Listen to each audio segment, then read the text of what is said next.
આપણે કટોરીવાળો બ્લાઉઝ શીખવાનું છે। કટોરીવાળા બ્લાઉઝમાં આપણને 2 પડ લેવાના, આવી રીતે 2 પડ હોય ને એ 2 લેવાના અને બંધ ભાગ આપણે આ બાજુ રાખવાનું અને ત્યાંથી લંબાઈ લેવાની 15ની। જો આ 15ની લંબાઈ લીધી આપણે અને અહીંયાથી 2.5નું ગળું, 3.5 શોલ્ડર અને 7નો આ ખભો અને 11ની છાતી, 9ની કમર આપણે એ કરી નાનો વિડીયો થાય ને એટલું એ કરીને આટલું કાપી દેવાનું અને કાપ્યા પછી તમારા પાછળનો ભાગ રેડી થઈ જાય એ પ્રમાણે ગળું નાનું કરવું હોય તો તમારા ઉપર જ છે, જે નાનું મોટું જે થાય।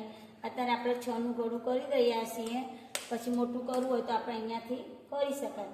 પછી પાછળનો ભાગ થઈ જાય પછી આને આમ આમ કપડું ફેરવી દેવાનું। ડાયરેક્ટ કટોરી કાઢવા માટે શીખવાનું છે। ડાયરેક્ટ કપડામાં કટોરી કેવી રીતે કાઢવાની, 1 મીટરનું કપડું જોઈએ, 11ની છાતી કરવાની છે એટલે આ કપડું આવી રીતે આપણે મૂકી દેવાનું।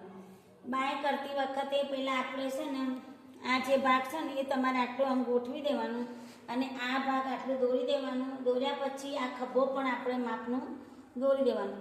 દોર્યા પછી જો આ દોરી દેવાનું અને આ ગળું પણ દોરી દેવાનું। આટલું દોરી અને આ પાછળનો ભાગ એક બાજુ મૂકી દેવાનો અને ખાડાવાળો ભાગ પણ તમારા અહીંયાથી પહેલાં કાઢી નાખવાનો।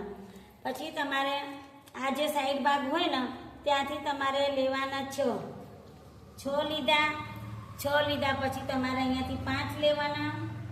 ડાયરેક્ટ કટોરીવાળો બ્લાઉઝ છે અને અહીંયાથી 4 લેવાના। આ 4 લીધા અને આ અહીંયાથી 5 લીધા એ તમારે વળાંક આપી દેવાનું। કટોરીનો ભાગ રેડી થઈ ગયું। અહીંયા 6 લીધા, આ માપ તો પાછળનું આવી ગયું આપણને, અહીંયા 4 લીધા, અહીંયા 5। પછી તમારે અહીંયાથી થોડું ગોળાકાર આપી દેવાનું અને આ જે આપણે 5 લીધા ત્યાંથી 1 ઇંચ આપણે નીચે ઉતારી દેવાનું, 1 ઇંચ અને અહીંયા ખાનું બનાવી દેવાનું 1 ઇંચનું। એ બનાવ્યા પછી આપણે 5ની કટોરી કરવાની હોય તો 5 લેવાના, 4ની કરવાની હોય તો અહીંથી ડાયરેક્ટ 4 લેવાના અને અહીંયાથી ડાયરેક્ટ આપણે 5 બીજા થોડા ત્રોસમાં લેવાના આ અહીંયાથી। પછી અહીંયાથી ડાયરેક્ટ તમારા 5 આવી જશે ઓટોમેટિક।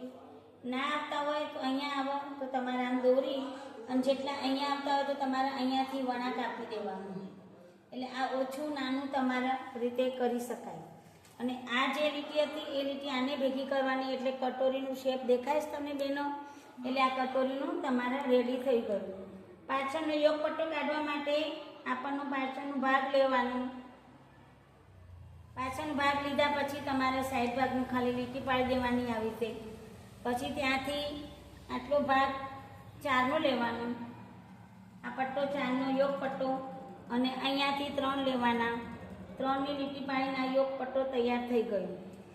આ તમારે કટોરીવાળો બ્લાઉઝ ડાયરેક્ટ કટિંગ કરવામાં આવે છે આપણે। અને